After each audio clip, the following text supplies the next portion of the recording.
Alrighty, so Pizza Pie person, now known as SomeSweatyVIP, got a new PB in Scratch Snapped. It's a 303. It's pretty good. As you can see, in a second, he golded 3 splits. So this was a above average run, to say the least, for him. So because he's at that point where it's hard to find time save because if you gold everything, you have a good run, but then where do you go from there?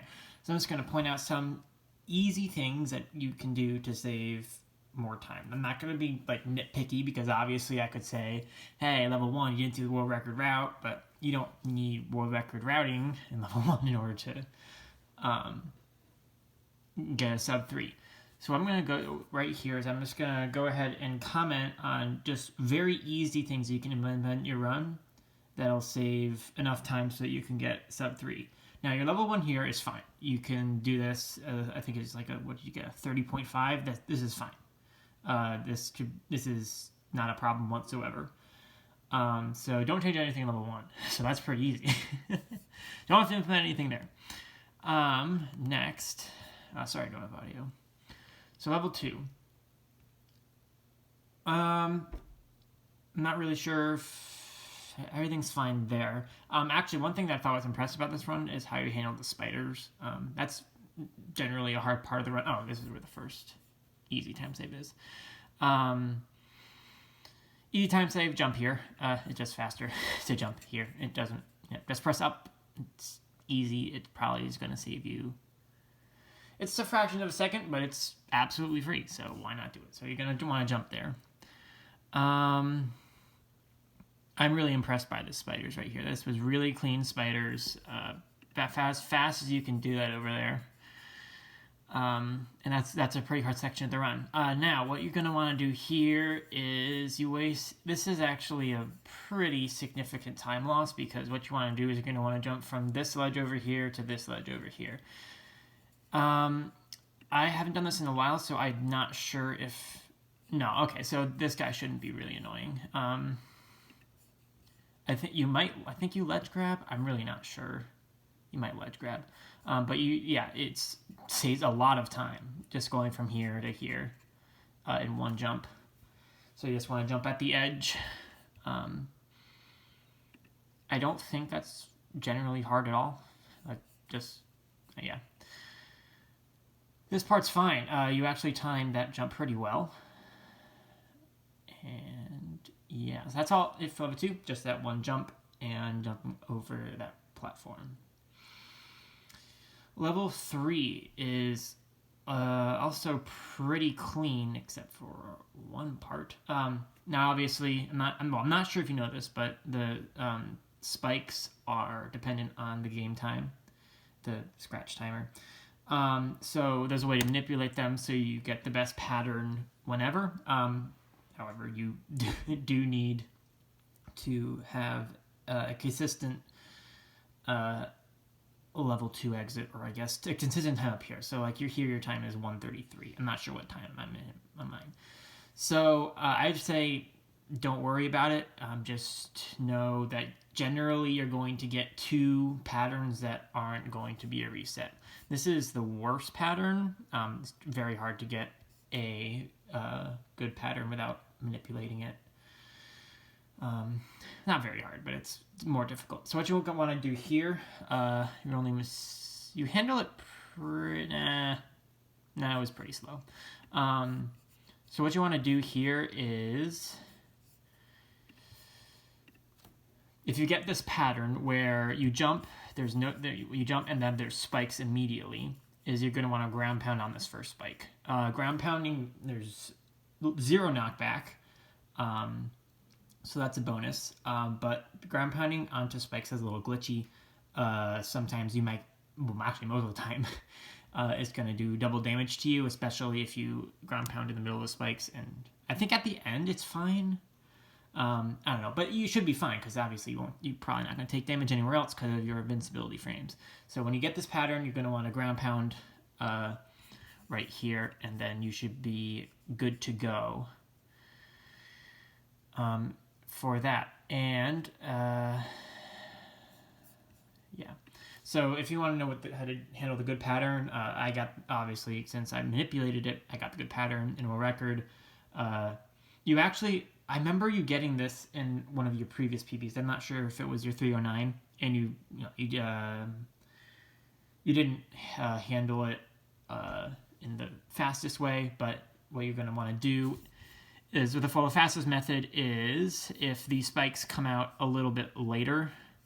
So you have enough time to get over here before they come out, and then you're going to want to jump at the back half of the spider to actually get knocked forward. That's the fastest way to do it. However, the second fastest way only loses probably like a second or 2 seconds, something like that. So you don't really have to worry about getting the second best or best pattern. You're not gonna have to worry about this. All right, level 4 is where most of your time saves are going to come from, which is scary because level 4 is hard. So I'm just gonna. So you go for this jump here, which is good. However, the way you're gonna want to do this is instead of jumping here at a diagonal, what I do is I kind of sit here, wait for this guy to come over a little bit, and then jump straight up, and then jump on the guy and go up. Let me see if I can get back there.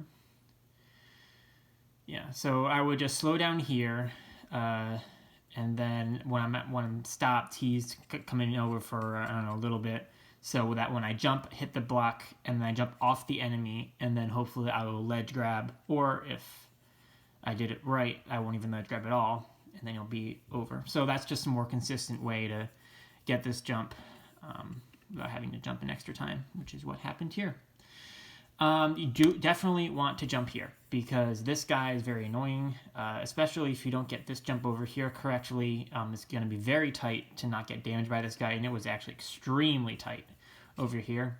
So just a ways that you can avoid that guy is by waiting a second after you ledge grab and then jumping again from here to here. Easy, free time save. This was fine. I want to talk about this jump right there. Wait, did you not ledge grab? Because you should ledge grab. Yeah, okay, so you did. So, you want to, this last jump, you're going to want to wait a little bit for yourself to, you're going to want to wait for you to ledge grab before you jump. Or else you're just going to jump straight up in the air, which is obviously slower because you don't have any speed when you're jumping. So you're going to want to wait a little bit for you to ledge grab the wall, and then you're going to pull yourself up and then go from there. Just wait a little bit there before jumping. All this is fine. Where you are on the platform is perfect. I'm really not sure about if it saves in time to be like exactly on the edge, but I think it does. So, I do it anyway. This was okay. So ground pound these blocks. So you waited to get to platform to the rocks, which is fine. You could have ground pounded here. Actually, I'm not sure if you realized that. But you could have ground pounded and it would have hit the blocks. Obviously, that's just a mistake that you fell down after the second block. Okay, so now this platform skip thingy. I would really recommend that you add this into your run. It saves a ton of time and it's not that hard. I have a tutorial. I think that's like my second video. I have a tutorial on this. It's pretty straightforward. It's not difficult at all. There's only 2 parts of it which are really difficult. Not really difficult, but take really any skill at all, and that's learning when to jump between here and here, because obviously you're on a moving platform. You would know when to jump. You don't have to worry about anything from this jump to this jump. All you got to do is, this is that perfect distance to jump. If you ledge grab, that's fine. And then this jump to here is really easy. And you're going to want to watch my tutorial to know, because this jump is kind of blind from here to here. but there's a pretty easy setup. Honestly, if you jump from the middle to the back end of the cloud, you don't even have to slow down at all. You just jump and until you hit this. Another thing you have to worry about is when you do hit this, that you get your up input in before you fall off the edge. So I really recommend adding that. It saves a lot of time, and I really recommend it. That's definitely going to help you get like probably a 257. All right. I think that's all my suggestions. Random time save, I guess, doesn't really save all that much. Don't really why I'm saying this, but if you jump from the tree, you'll get far enough to activate the scratchling. So just jump from like right here. It saves a bit more time. That's more nitpicky than anything else that I've said. All right, so that's it. As a recap, level 1 is fine. Level 2, that jump at the wooden platforms, and then that jump to skip the platform after the spiders. Level 3, learn patterns. Well, not learn patterns, but just know what to do with different patterns. That's it. And level 4, you got a bit more time save to work with. You got the first jump to break the block. You've got your ledge grab, and you've got platform skip at the end. If you do all that, you're probably going to be looking at a 255 or something like that, at least. I know you can do it. Learning all this stuff is a breeze, especially actually since learning platform skip is pretty convenient because of you can do level 4, practice level 4 just by clicking on that. That's a great way to just do level 4 ILs because level 4 is tricky. So just practicing that first jump, just practice that, I don't know, for like 3 minutes, and then platform skip, you'll get that down. It's really a breeze. So yeah, good luck with your future runs. I hope this video helped. And let's see if you can get that sub 3 soon. Good luck.